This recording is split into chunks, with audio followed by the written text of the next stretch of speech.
vacinação dos profissionais da saúde segue acontecendo. Em alguns lugares as vacinas já chegaram ao fim, mas cria-se a perspectiva de que os profissionais de saúde de uma forma total possam ser vacinados com a chegada de um novo lote da Coronavac e após a finalização dessa reunião da Anvisa que acontece neste momento, e já tem a recomendação da relatora e da primeira equipe que faz essa aprovação para que haja a liberação e depois da fabricação com os insumos que já estão aqui, e depois tem a chegada das vacinas que vêm da Índia e que devem aportar aqui em São Paulo, no aeroporto de Guarulhos, por volta de 6 da tarde.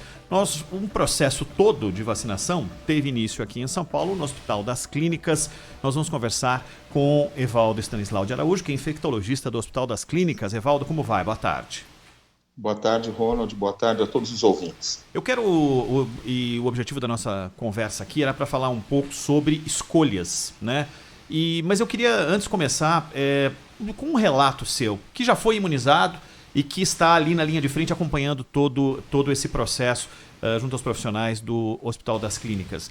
Primeiro, como é que você tem lidado ou tem percebido a ansiedade das pessoas em receberem essa imunização, sendo que nós estamos falando de gente que está há 11 meses lidando com o vírus de maneira frontal, sem que houvesse uma proteção além daquelas físicas que foram colocadas nos EPIs à disposição dos profissionais.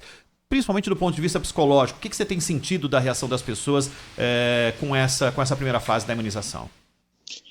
Ronald, a sensação que a gente tem é de alívio, de proteção. Nós percebemos em todos, do mais simples ao mais culto profissional que trabalhe, uma certa vocação para servir, para não ter medo. O Hospital das Clínicas, no primeiro momento, se transformou num enorme hospital dedicado à Covid, e todos.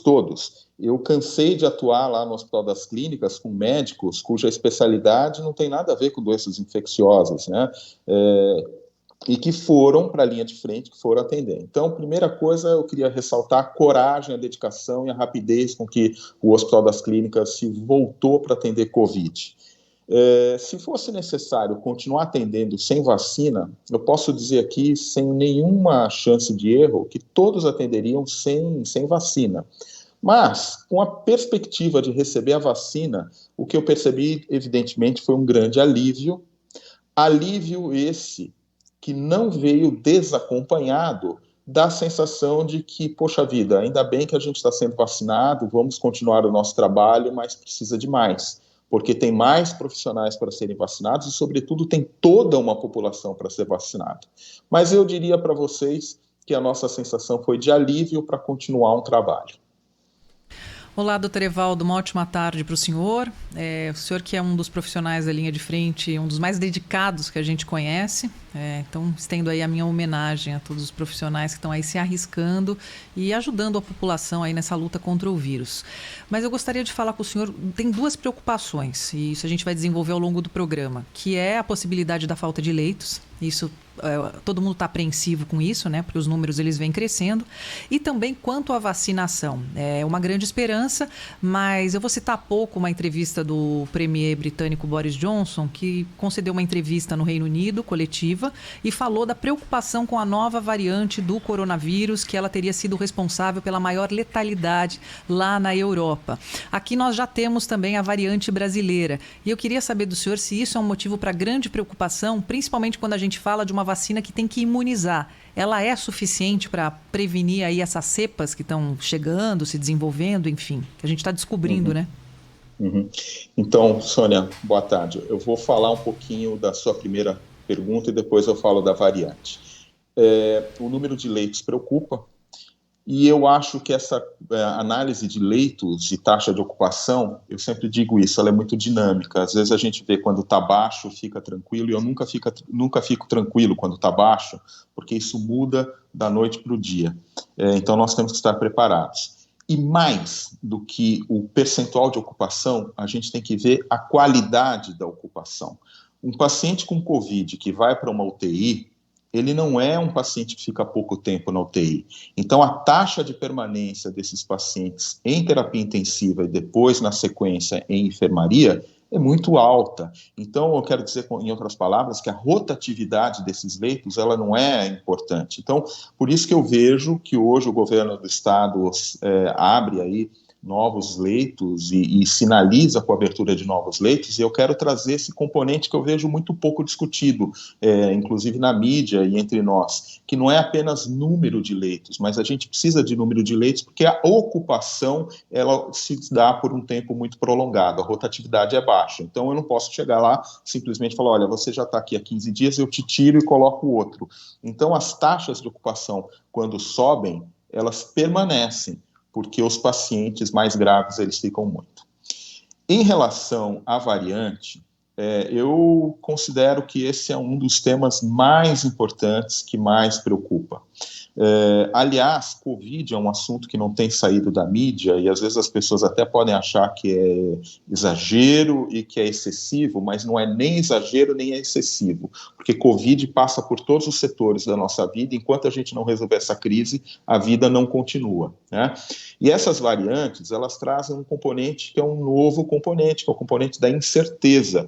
O que vai acontecer? Elas já se mostraram muito mais capazes de infectar, e na Inglaterra, por exemplo, você citou a variante, ela já dominou o vírus selvagem, né? Aqui no Brasil, a gente até pesquisa variantes, tem grupos com muita competência fazendo essa pesquisa, mas a gente não tem capacidade nem de fazer diagnóstico comparado com outros países mais desenvolvidos. Então, certamente, a gente subestima o tamanho da doença e a ocorrência de variantes.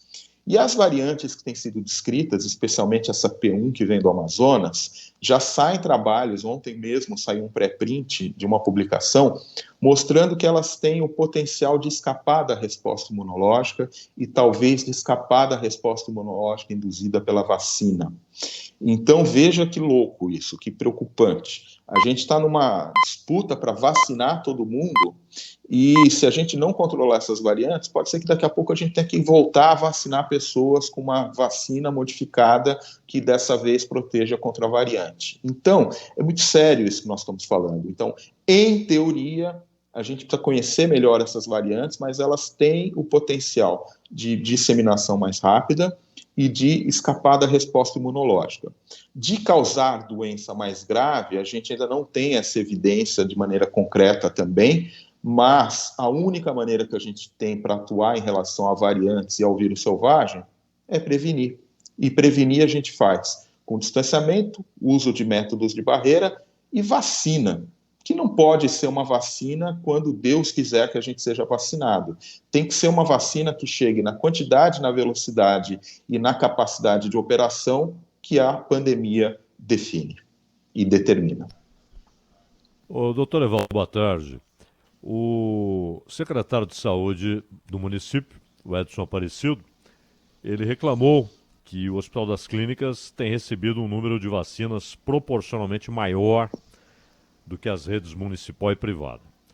E a cidade, segundo a prefeitura, tem cerca de 500 mil funcionários do setor de saúde na linha de frente e mais de 6 mil leitos de enfermaria e UTI, etc., e recebeu apenas 203 mil doses da Coronavac.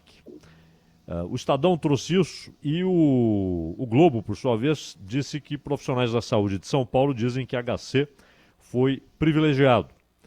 E ainda no Globo, médicos questionam a ordem da vacinação em São Paulo. E houve ainda uma notícia até divulgada ontem, em diversos canais de TV, sites, etc., de que alunos de medicina teriam recebido a vacina contra a Covid antes, mesmo não tendo contato direto aí com os pacientes. O que o senhor pode dizer a respeito? Bom, Zaidan, primeiro que eu posso dizer é que essa é uma discussão que nem deveria existir, né? O que a gente tinha que estar discutindo aqui é a operacionalização de um plano de imunização que fosse sério, bem construído, com várias vacinas disponíveis, que nós não tivéssemos problemas diplomáticos com fornecedores de matéria-prima essencial e que com isso a gente estivesse dentro de uma normalidade vacinando a todos, né? Não apenas os prioritários, porque a gente acabou de falar de variante. A gente só breca a variante pandemia se a gente vacinar todo mundo. Ficar vacinando pequenos grupos não resolve. Bom, não é essa a nossa realidade, infelizmente, a gente pode discutir os porquês disso depois. Restou um pequeníssimo número de vacinas, que eu posso dizer que foi como aquela amostra grátis. Então, o que você vai fazer com essa pequena quantidade? Escolher esses profissionais de saúde, foi um critério, ninguém participou dessa decisão, a não ser quem está lá na cadeia de comando, e começou a se vacinar quem está na linha de frente. As instituições organizaram-se, e o Hospital das Clínicas, eu quero aqui fazer um elogio público, se organizou com muita competência, a ponto de chegar a fazer 1.000 vacinas por hora. É um número expressivo, sem fila, sem burocracia, e eu posso dizer que o Hospital das Clínicas fez o melhor para atender e continua fazendo o melhor para atender. Foi um hospital que da noite para o dia se transformou num covidário e acolheu a todos. E como eu disse antes, Aidan, nós cansamos de ver profissionais que não são infectologistas, que não são da área de doenças infecciosas ou doenças críticas e que vieram para a linha de frente trabalhar também e que, novamente, se o Hospital das Clínicas for demandado, trabalharão de novo. Apesar disso, não foi todo mundo do HC, não. O Hospital das Clínicas é um centro de choque. Lá, todo mundo é importante, todo mundo reverbera, todo mundo vai para a guerra. E, apesar disso, hoje sai uma publicação, eu vou te falar um número, mas não foi todo mundo não, viu, Zaidan? Então, tem um pouco de injustiça nessa crítica que é feita aí por alguns colegas e até pelo secretário, porque o HC teve muito critério e muita organização para vacinar, eu posso te assegurar isso. E o que eu posso fazer também é lamentar que nós tenhamos tão pouco para vacinar quem precisa. E, pessoalmente, eu até me manifestei nesse sentido. Eu, quando tomei a vacina, eu tive uma sensação que, de um lado, era de alegria, mas, de um outro, um constrangimento terrível. Não pelos meus colegas da área da saúde ou médicos que não estavam se vacinando, mas pela população geral que não estava se vacinando. O Brasil tem conduzido muito mal essa questão da vacina. Está se conduzindo de uma maneira até leviana essa questão da vacina no Brasil, e eu posso dizer que não é por parte do Hospital das Clínicas, não é por parte do Estado de São Paulo, mas o governo federal tem feito muito para atrapalhar essa condução da questão da vacina. Eu lamento muito que a gente tenha que discutir, no momento que morrem mais de 1.000 brasileiros por dia, que eu tive Covid, aliás, é difícil encontrar um colega médico que não tenha tido Covid, que a gente precise discutir esse tipo de declaração do secretário municipal e de outros colegas, quando a gente tinha que estar pensando no que a gente pode fazer melhor para lidar com essa onda terrível de Covid que a gente está vivendo e o que a gente pode fazer de melhor para bloquear isso. Eu lamento muito, Zaidan, que esse tipo de discussão esteja ocorrendo, mas eu posso garantir que não é culpa do HC, não é culpa dos médicos, e que o melhor foi feito para que a gente fizesse justiça. O que a gente tem que discutir e apurar e punir é por que nós temos essa falta de vacina no Brasil e o que a gente pode fazer para resolver. Claro. E tomara todos os profissionais, esses 500 mil, segundo a prefeitura, que trabalham na linha de frente, tenham também a vacina e essa sensação de segurança, né? Agora, doutor Evaldo, uma última questão da minha parte. O que foi anunciado hoje pelo governo de São Paulo, na sua opinião, como alguém que está no front, que está na linha de frente, é suficiente? É o caminho adequado para lidar com o problema neste momento? Zaidan, nenhuma medida de controle ela vai ser efetiva se não tiver fiscalização. Então, a primeira coisa que a gente vai ter que fazer é a fiscalização. Mas a fiscalização já vai logo para o lado da punição. Antes de punir, a gente precisa educar. Então, está faltando uma ação centralizada. Eu vou traçar um paralelo agora com o governo Biden, que começa nos Estados Unidos. O primeiro ato executivo do governo Biden foi obrigar o uso da máscara, o distanciamento, e ontem ele lança um programa de enfrentamento ao Covid muito bom. E nos últimos 3 dias, os Estados Unidos já vacinou 3 milhões de pessoas por dia. Então, a gente precisa ter um programa como esse, e o Brasil não consegue avançar. A gente fica com... É um país onde falta oxigênio para atender as pessoas. Então, a primeira coisa que a gente precisa fazer é ter organização. Não adianta o Estado de São Paulo tomar medidas duras se o resto do Brasil não toma. Se a gente não tiver uma fiscalização, se a gente não tiver educação e, sobretudo, se a gente não tiver um esforço coletivo para dar condições para que as pessoas fiquem em casa e se mantenham, os comerciantes sofrem, os trabalhadores sofrem, as pessoas, de uma maneira geral, sofrem não apenas psicologicamente por todo o caos que a gente vive, já não é de agora, como sofrem financeiramente. Veja que a Inglaterra está propondo uma bolsa para ajudar as pessoas, a França fez o mesmo, os Estados Unidos tem. Então, não tem jeito.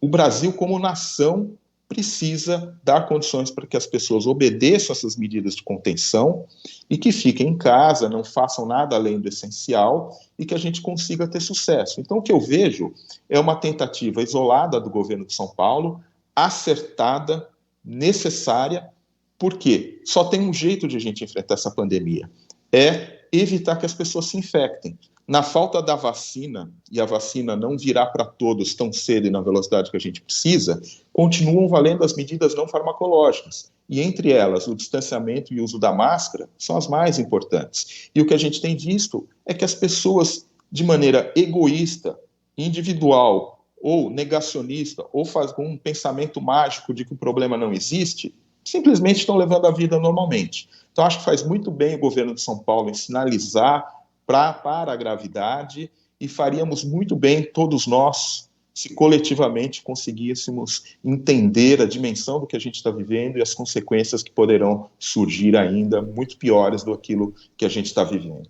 Nós estamos entrevistando o Dr. Evaldo Stanislau, infectologista do HC. Dr. Evaldo, é uma pergunta de minha parte, a última de minha parte. O senhor entende que a maneira como foi escalonada a vacinação, começando pelos profissionais de saúde, depois idosos, é a mais adequada? Existem várias teses aí espalhadas pelo mundo que entendem que talvez a geração que está economicamente ativa deva ser vacinada, porque ela que precisa estar imunizada para não levar o vírus para dentro de casa, onde estariam os idosos. Outros que quem lida com as possíveis aglomerações, por exemplo, policiais militares deveriam ser imunizados porque eles podem ser transmissores.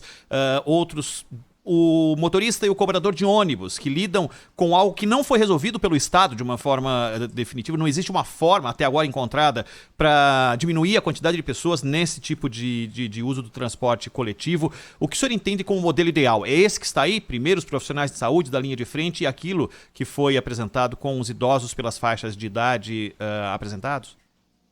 O que eu entendo como ideal, Ronald, é o que já não podemos fazer mais, que era quando tinha oferta de vacina para a gente poder reservar e ter várias marcas disponíveis, como a Argentina, por exemplo, está fazendo, e outros países com um perfil semelhante ao nosso estão fazendo. Isso já não dá mais para fazer, e hoje a gente está na dependência de 2 fornecedores, né, que é a AstraZeneca Oxford, com todas as fábricas que fabricam, e a Coronavac, e ambos têm IFA que vem da China. Então vejam onde nós chegamos, é essa a realidade. Muito bem, como é que a gente podia ter feito esse planejamento então? Nesta quantidade pequena de vacinas que a gente tem, você tem que fazer escolhas. A escolha pelos profissionais de saúde, eu acho que é uma escolha pertinente diante do caos que a gente vive. Agora, quem são os mais vulneráveis do ponto de vista da população? Evidentemente que são os mais jovens, os mais idosos, perdão, e os com doença crônica. Então é natural que você comece a cuidar dos mais vulneráveis para depois cuidar dos menos vulneráveis. Onde que não dá certo isso, Ronald? Quando a gente não vê um plano consistente que tem um cronograma e uma etapa. Porque eu posso chegar para você, Ronald, e falar, Ronald, você não tem nenhuma doença, você é jovem, você mantenha o distanciamento, use máscara e higienize suas mãos. Mas fique tranquilo que daqui a 65 dias, estou vendo aqui pelo teu CPF, você já está no nosso planejamento, vai receber a vacina tal em tal local. Isso é um país sério. E se eu te falasse isso, você esperaria os teus dias. Agora, eu não dou esperança, eu não tenho planejamento, e ainda tenho essa política atabalhoada de dividir o pouco que tenho com critérios que deixam toda essa insatisfação, não vai dar certo, não pode dar certo. Então, Ronald, o critério de escolher os mais expostos estrategicamente, que precisam cuidar de todos os profissionais de saúde, é correto. E depois escolher os mais vulneráveis também é correto, porque são eles que podem morrer mais. Mas tem outras populações excluídas, eu quero aqui enfatizar, por exemplo, populações privadas de liberdade. O sujeito ele já está cumprindo pena porque cometeu um crime, em teoria ressocialização, mas qualquer epidemiologista, qualquer pessoa que minimamente conheça a saúde pública, sabe que as condições das prisões brasileiras, elas são terríveis para a disseminação de doenças infecciosas. E essa é uma população que se relaciona com a população externa, de alguma maneira, ou por visitas, ou por profissionais que lá trabalham, ou quando saem de lá. Então, esta é outra população que também ela não tem que sofrer um julgamento moral. É uma questão biológica, também é prioritária. Então, Ronald, o ideal, você me perguntou qual seria o plano ideal. O plano ideal seria ter estoque, seria ter cronograma, saber quando a gente vai receber as entregas e aí ir escalonando. E começar, sim, por populações mais vulneráveis, se não for o mais correto do ponto de vista financeiro, porque não é uma população economicamente ativa, é o mais correto do ponto de vista ético, porque são os mais vulneráveis. Perfeito. Evaldo Stanislau, infectologista do HC. Doutor, muitíssimo obrigado pela sua costumeira atenção com a Rádio Bandeirantes. Até uma próxima. Eu que agradeço, foi uma honra estar aí com esse trio de repórteres, foi uma prova de fogo para mim aqui, mas acho que nós tivemos a oportunidade de ter um diálogo de alto nível e de dizer coisas que precisavam ser ditas. Muito obrigado. Obrigado, doutor Evaldo.